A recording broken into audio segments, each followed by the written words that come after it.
Alexander Khara, first of all, thank you for being here. And let me begin by asking you what's the situation this morning in Ukraine, because we saw yesterday a brutal attack in Mariupol. The theater was destroyed. There were many, many civilians hiding there.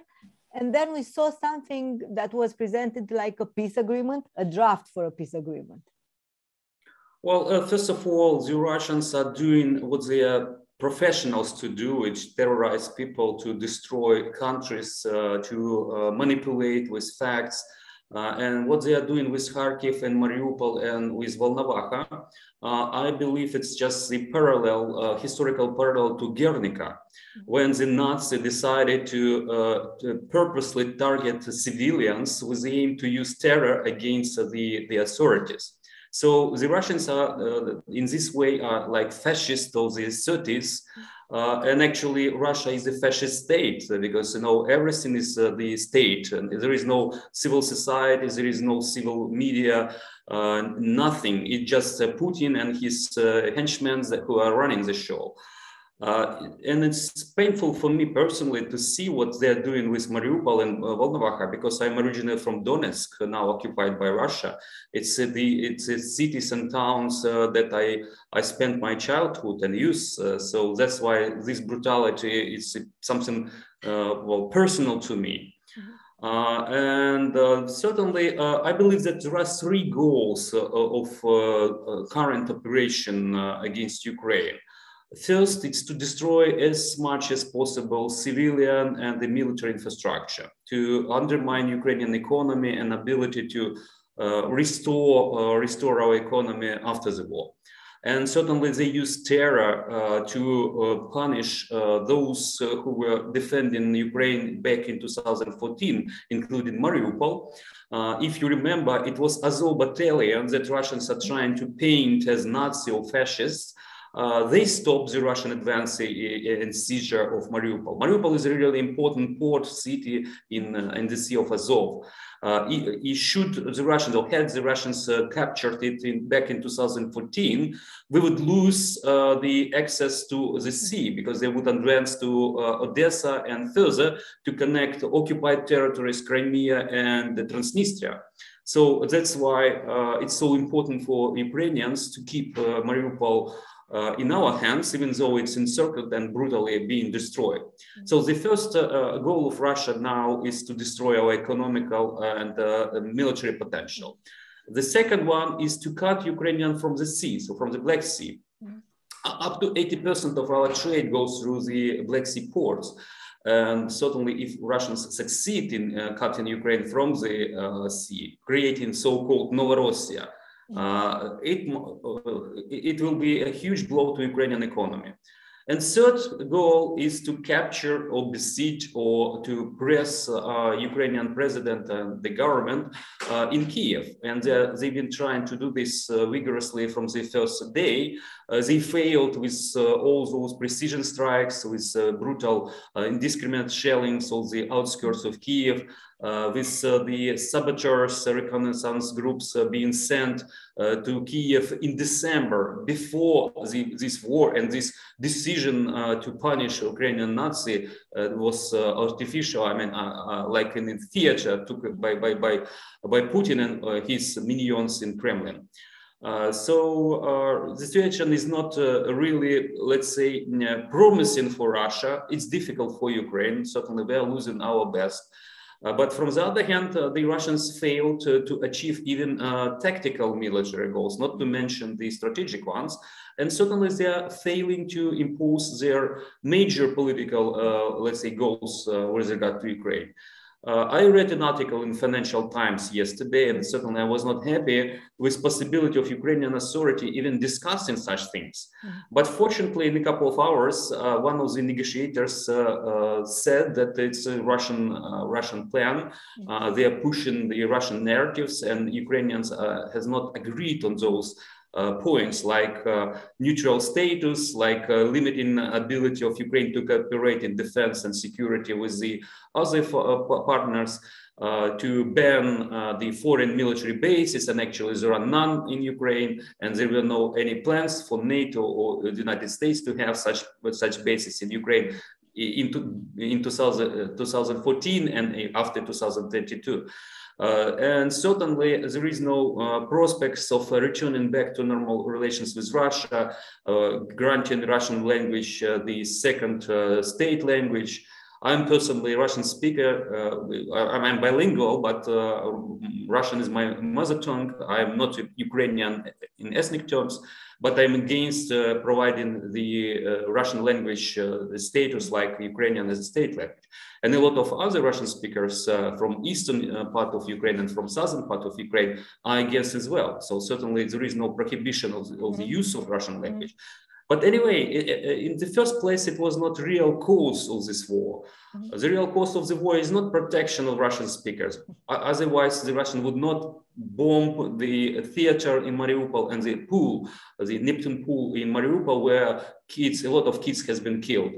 And certainly shelling Kharkiv and hitting it with missiles is not helpful to protect the Russian speaker population there, vice versa, they're killing them.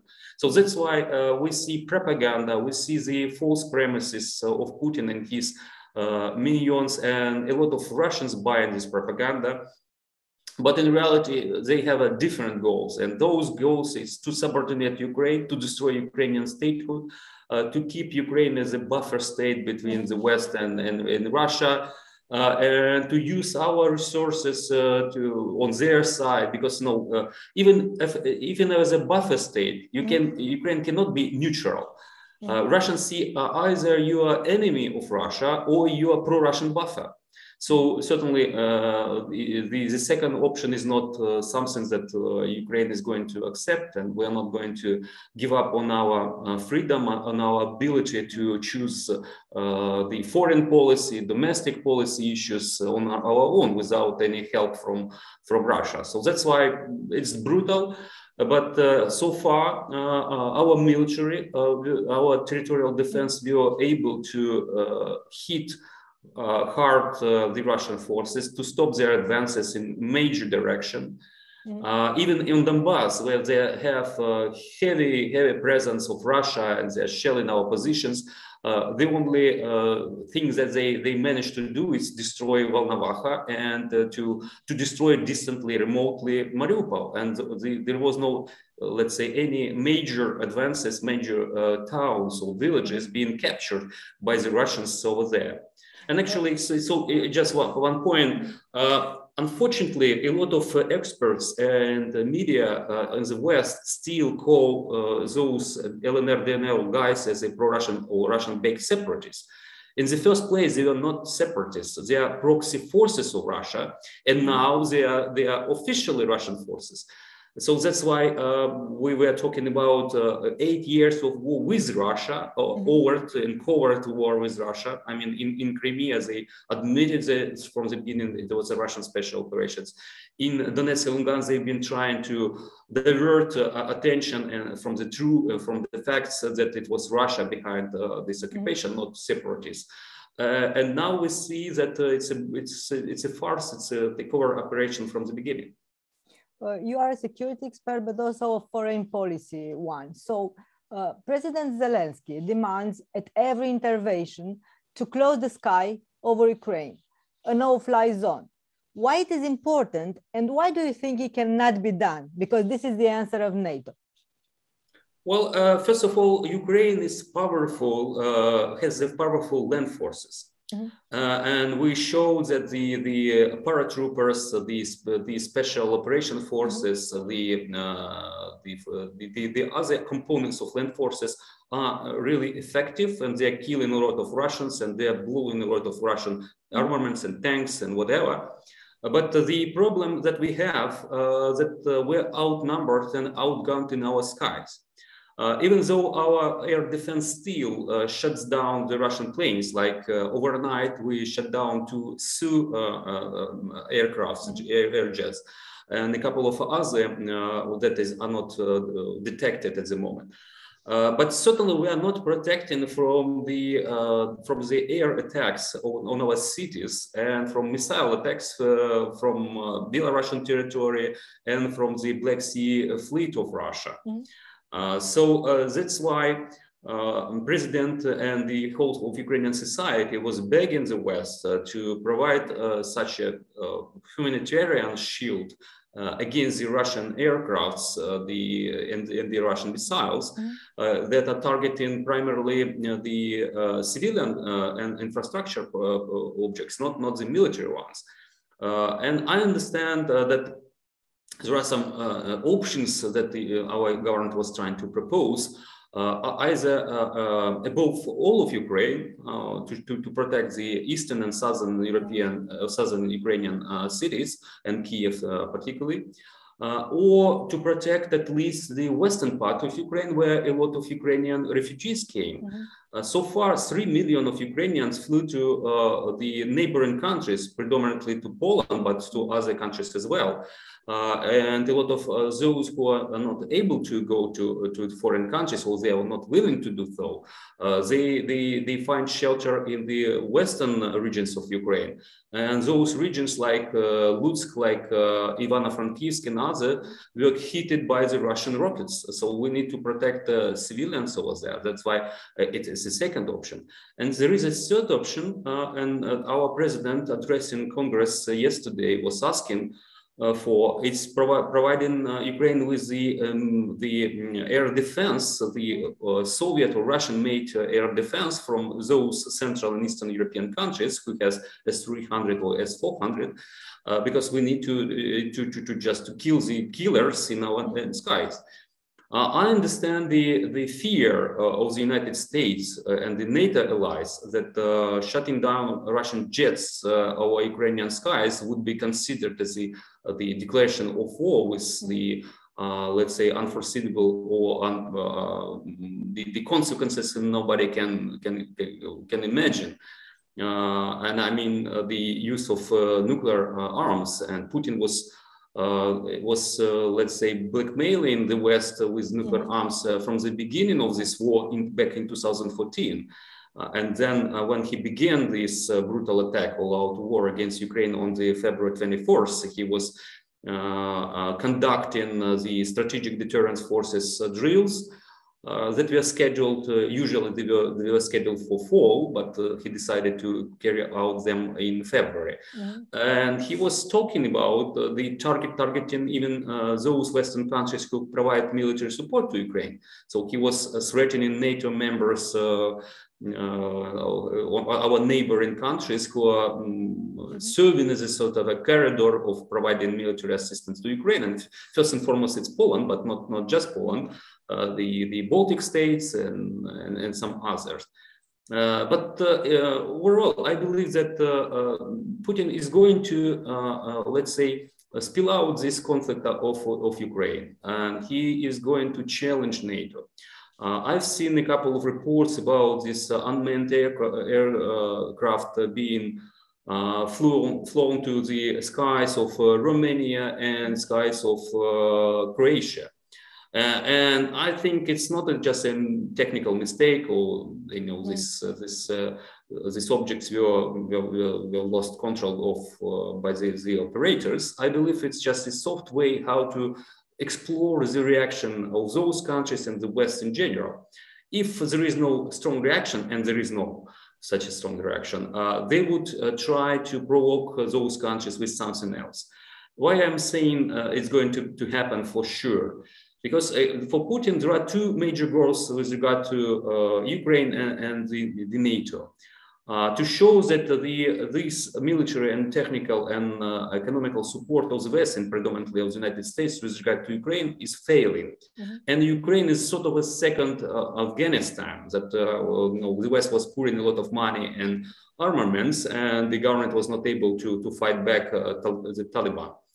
And it's not going to happen for sure, because we are fighting back, even though we didn't enjoy such a support of the United States before. So we haven't, let's say, digested trillions of dollars of support and all those armaments. But if you're talking about NATO, Putin is trying to undermine unity within NATO, and he needs to show that these guarantees of NATO in general and the United States particularly with regard to NATO are not working. That's why he is going to employ all those shady tactics to show that the Article 5 doesn't work. So that's why I would envisage that they would do different things to provoke NATO and to see that is not going to react, because Biden said clearly that he is not going to provoke Russia. He is not providing us with MiG, the Polish jets that we are waiting here in Ukraine, because he doesn't want to provoke Russia. The Americans postponed the nuclear arms drills scheduled for this period of time. They decided not to provoke Russia, and he said that he doesn't see conflict with Russia. So that's why Russia, seeing such a, I would say, weak position, would try to undermine President Biden and to show that these guarantees are not ironclad. And that's why Russia needs to be included into the, let's say, club of those who are negotiating a new security architecture in Europe. And certainly Ukraine is against it, even though we're in shadow, we're in gray zone. But we would love to see Ukraine being a part of the transatlantic security, political community, economical community, rather than to have a new security arrangements that Russia is going to violate anyway. So that's why we would love to see NATO more strengthen itself, and more support from NATO countries to Ukraine, and really open door policy towards Ukraine, providing us with the membership action plan and the speedy access of Ukraine to NATO should the necessary environment is there. And necessary environment means that the change of power in Russia, chaos in power in Russia, and it's going to happen soon. I believe that these harsh sanctions, even though Russia has the pretty good reserves, and it's let's say they have the high barrier of the tolerance towards the economic hardships and other things. But anyway, it's going to happen soon. I mean, the collapse of Russian economy, and it would be a good chance. And I would love to see more willingness of the NATO partners, particularly old Europeans, to see Ukraine and Georgia accepted to NATO right away when there is a possibility of doing this. Because without our countries, and in future Belarus, there is no possibility to have Europe whole, free, and in peace. It's the only way how to enforce and how to deter Russia is to include our countries into this sphere of democracy, human rights, and other things, and first and foremost security and deterrence. Yeah, but in the meantime, every day more and more civilians are killed. We are witnessing, I mean, war crimes in the making. Let's say it. Even if a peace agreement with Russia is reached, does that mean that Vladimir Putin will get away with it, with this? I hope not, because we are in historical moment, and in Ukraine we're just like in the Balkans. We have a long memory, and we remember how Peter, so-called the Great, was killing the whole population of Baturin. Then it was the Cossack capital. He killed all children, all women, and older. There were no soldiers there. And certainly we remember when Ukrainian People's Republic back in 1918, created in 1918, was demolished by the Bolsheviks. And then we had repressions, we had Holodomor, the artificial famine that killed millions of Ukrainians. And then deportations of different peoples. Even I'm ethnic Greek, and we experienced 3 deportations during the Stalin times, and we've seen the killing of the intellectual elite of the Greeks back in 1937. So we are not going to repeat these bitter lessons of the past. So that's why we do not believe a single word of Putin, and that's why I believe that our government is not going to concede on those issues. So that's why, even though we are losing a lot of people and territory, and well, actually not territory, but I mean the cities and infrastructure, we are not in position to capitulate. And certainly we believe it's absolutely amazing time, if I may say so, to kill this empire that is revisionist, that is not just threat to its neighbors, but to all of Europe and beyond. Because Russia is behaving brutally in Syria. And thanks to illegal annexation of Crimea, it was possible for them to establish them as a major player in the Middle East. And they are threatening the European interests in the Mediterranean and in the Northern Africa. And with all those nuclear arms, they are threatening the United States. And you remember a couple of years ago, Putin was talking about the new Wunderwaffe that they have. And they were targeting Florida with their cartoons and super nuclear stuff. So he is not going to stop in Ukraine. That's why, even though it's a brutal war for Ukraine and we are losing a lot of people, civilians and kids, and it's a tragedy for Ukraine. But it's a historical chance to change Russia, to force Putin either to step down or being killed or whatever, or being just unable to run the country because he has run out of the resources.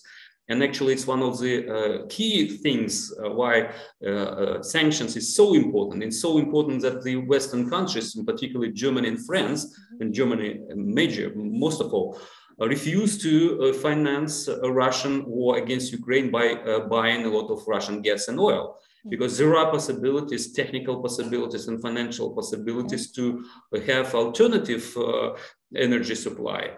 And I believe Germany needs to admit that it was mistaken while it was increasing reliance on Russian energy, and it was ignorant to the Central and Eastern European countries who were warning about such a thing like Russia is using oil and gas as a weapon and as the strategic corruption tool to undermine democracy and the strategic interests of the whole of Europe. So I believe Germany needs to admit it and to change its course, not till 2024, like they're talking about.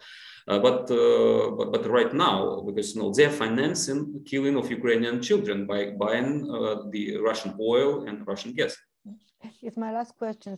We have all witnessed the courage of the Ukrainians, politicians and ordinary people. I've spoken with Serhiy Zhadan twice.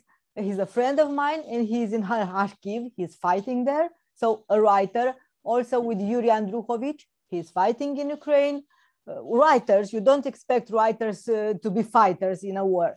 Please tell us, where does this patriotic feeling and strength come from? Well, it's a pretty difficult question to answer, without lengthy, let's say, dig into our history. Ukrainians was thinking about the state as something artificial imposed by invaders. We lost our independence back in the 18th century, and the Russians were ruling Ukrainian lands, using us as the cannon fodder. And then we lost our independence cause in the 20s of the last century, and we were part of the Soviet Empire. And I understand that we had a slim chance of being independent, and or even all those Central European countries lost their independence. They were brought to the Warsaw Pact.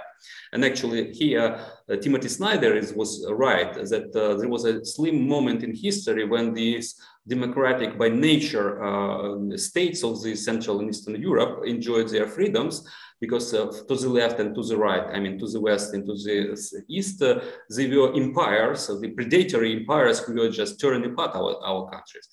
So we had a chance in 1991 to restore our independence. And even though it was, a pretty good thing, but a lot of Ukrainians still believe that the state is something artificial, that it's just exploiting them and with no thing back. But in 2004, and then back in 2014, when we overthrown the corrupt and brutal elite, and we were fighting for a bit different course of the country, the course towards the European. I'm not talking about European integration and European Union. It's different. In the beginning of 2014, it was the agreement that we wanted to be signed. I mean, the association agreement, free trade agreement, economic agreement.